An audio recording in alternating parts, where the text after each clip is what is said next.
പാപി മരിച്ചേ മതിയാകുകയുള്ളൂ. That death is an eternal separation from God. മരണം എന്ന് പറയുന്നത് ദൈവത്തിന് നിത്യമായ വേർപാടാണ്. The eternal hellfire is the ultimate destiny. നിത്യമായ നരകാഗ്നിയാണ് മനുഷ്യന് വേണ്ടി കാത്തിരിക്കുന്നത്. And the Bible says, for all have sinned. വേദപുസ്തകം പറയുന്നു എല്ലാവരും പാപം ചെയ്തു. There is no one without sin. പാപം ചെയ്യാത്തവരായിട്ട് ആരുമില്ല. All have sinned. എല്ലാവരും പാപം ചെയ്തു. The human race had to die. സകല മനുഷ്യർക്കും മരിക്കേണ്ടവരാണ്. Mankind had to die. സകല മനുഷ്യർക്കും മരിക്കേണ്ടവരാണ്. But it pleased the Lord of heaven എന്നാൽ സ്വർഗത്തിലെ ദൈവത്തിന് പ്രസാദമായത് to have mercy upon me and every one of us. എന്നോടും നിങ്ങളോടും ദൈവത്തിന്റെ കരുണയുദിച്ചു. In order to spare you and me. എന്നെയും നിങ്ങളെയും വെറുതെ വിടേണ്ടതിന്. In order to open the way of salvation for you and me. എനിക്കും നിങ്ങൾക്കും വേണ്ടി രക്ഷയുടെ പാത വെട്ടി തുറക്കേണ്ടതിന്. He put all our iniquity on his son. നമ്മുടെ സകല അകൃത്യവും തന്റെ പുത്രനെ ചുമത്തി. And when the son cried, എന്നിട്ട് പുത്രൻ ഇങ്ങനെ കരയുണ്ടായി. heaven was silent. എന്നിട്ട് സ്വർഗം നിശബ്ദമായി. There was no alternative for heaven. ഓ സ്വർഗത്തിൽ ഒരു ശബ്ദവും ഉണ്ടായില്ല. If he would prevent his son from dying there, ആ ക്രൂശിൽ മരിക്കുന്നതിന് പിതാവായ ദൈവം തന്നെ അനുവദിക്കാതെ ഇരുന്നെങ്കിൽ the whole human race would die. സകല മനുഷ്യവർക്കും മരിക്കേണ്ടി വരുമായിരുന്നു. But because Christ died there, എന്നാൽ യേശുക്രിസ്തു ക്രൂശിൽ മരിച്ചതിനാൽ today there is a hope for mankind. മനുഷ്യവർഗത്തിന് ഇന്ന് പ്രത്യാശയ്ക്ക് വകയുണ്ട്. A ray of hope for salvation of mankind. മനുഷ്യവർഗത്തിന് രക്ഷയുടെ ആ പ്രത്യാശയുടെ കിരണങ്ങൾ Friend, ഉദിച്ചിട്ടുണ്ട്. do you realize he died for your sake? യേശുക്രിസ്തു നിങ്ങൾക്ക് വേണ്ടിയാണ് മരിച്ചത് നിങ്ങൾ തിരിച്ചറിഞ്ഞാൽ. Come back to Isaiah chapter 53. യെശയ്യാ പ്രവചനം 53-ാം അധ്യായത്തിലേക്ക് മടങ്ങി We വരാം. see three contrasts here. അവിടെ നമ്മൾ മൂന്ന് വിധത്തിലുള്ളതായിരിക്കുന്ന വ്യത്യാസങ്ങൾ കാണുകയുണ്ടായി. In verse 4 we see like this. 4-ാം വാക്യത്തിൽ നമ്മൾ കണ്ടത് He bore our sorrows and our affliction. അവൻ നമ്മുടെ വേദനകളെയും നമ്മുടെ രോഗങ്ങളെയുമാണ് ചുമന്നത്. Yet we esteemed him stricken and smitten by God. എന്നാൽ നാമോ ദൈവം അവനെ ശിക്ഷിച്ചും അടിച്ചും ദണ്ഡിപ്പിച്ചും ഇരിക്കുന്നു എന്ന് വിചാരിച്ചു. What a contrast there. അത് എത്ര വിരോധാഭാസമായ When കാര്യമാണ്. we come to verse 7, 7-ാം വാക്യത്തിലേക്ക് വരുമ്പോൾ he was taken to the slaughter like a lamb. അവൻ ഇതാ കൊല്ലുന്നവരുടെ അടുക്കലേക്ക് ഒരാടിനെ പോലെ കൊണ്ടുപോകപ്പെട്ടു. Yet he opened not his mouth like a lamb standing before a shearer. എന്നാൽ രോമം കത്രിക്കുന്നതിന് മുമ്പാകെ മിണ്ടാതെ നിൽക്കുന്ന ആടിനെ പോലെ അവൻ വായെ തുറക്കാതെ ഇരുന്നു. What a contrast. എത്ര വിരോധാഭാസമായ കാര്യം. When we come to verse 10, എന്നാൽ 10-ാം വാക്യത്തിലേക്ക് വരുമ്പോൾ he committed no violence. അവൻ സാഹസമൊന്നും ചെയ്തിട്ടില്ല. There is no deceit in his mouth. അവന്റെ വായിൽ വഞ്ചന ഉണ്ടായിരുന്നില്ല. Yet it pleased the Lord to bruise him. എന്നിട്ടും തന്റെ പുത്രനെ തകർത്ത് കളവാൻ യഹോവയ്ക്ക് ഇഷ്ടം തോന്നി. What a contrast. എത്ര വിരോധാഭാസം. Friend, do you realize it was for your sake? എന്റെ പ്രിയ സ്നേഹിത, ഇത് നിങ്ങൾക്ക് വേണ്ടിയായിരുന്നു. നിങ്ങൾ ഇന്ന് രാത്രി അംഗീകരിക്കും. How much does the Lord love you?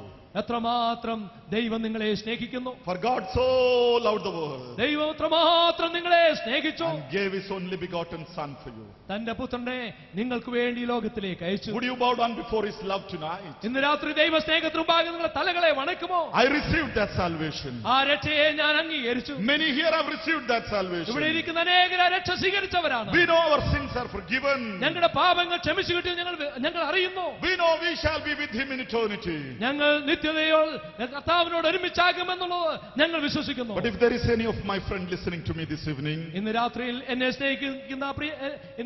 ശ്രദ്ധിക്കുന്ന സ്നേഹിതന്മാരാരെങ്കിലും who does not have this assurance, ഈ ഉറപ്പില്ലാത്തവരായിട്ടുണ്ടെങ്കിൽ, who is not sure if your sins are forgiven, നിങ്ങളുടെ പാപങ്ങൾ ക്ഷമിച്ചു കിട്ടിയില്ല എന്നുള്ള ഉറപ്പില്ലാത്തവർ, who is still rebelling against this gospel, ഈ സുവിശേഷത്തോട് ഇന്നും മറുതലിക്കുന്ന ആളുകൾ, who has not realized that Christ died for you, യേശുക്രിസ്തു നിങ്ങൾക്ക് വേണ്ടി മരിച്ചു എന്ന് വിശ്വസിക്കാത്തവർ, would you realize today that He died for you? ഇന്ന് രാത്രി ക്രിസ്തു നിങ്ങൾക്ക് വേണ്ടി മരിച്ചു നിങ്ങൾ തിരിച്ചറിയുമോ? If you could do that, ഇന്ന് രാത്രി നിങ്ങൾക്ക് അത് ചെയ്യാൻ കഴിഞ്ഞാൽ, if you would call upon him, ഇന്ന് രാത്രി അവനെ നിങ്ങൾ വിളിച്ചപേക്ഷിച്ചാൽ, your sins shall be forgiven. നിങ്ങളുടെ പാപങ്ങൾ ക്ഷമിക്കപ്പെടും. You will become a child of God.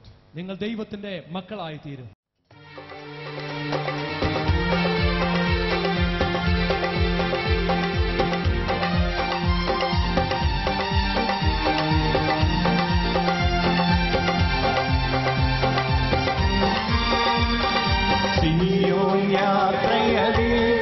മനമേ ഭയമൊന്നും വേണ്ടിനിയും, സിയോൻ യാത്രയതി മനമേ ഭയമൊന്നും വേണ്ടിനിയും,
ശ്രീ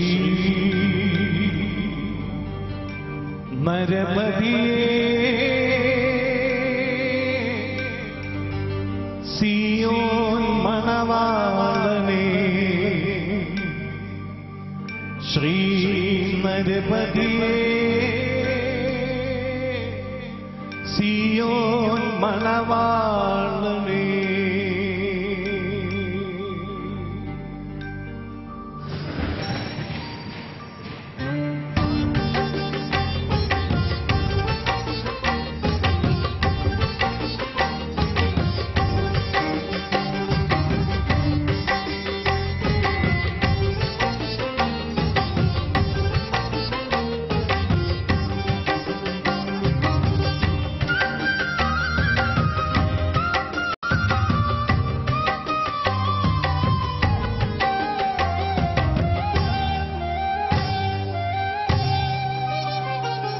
നാശപാത്രം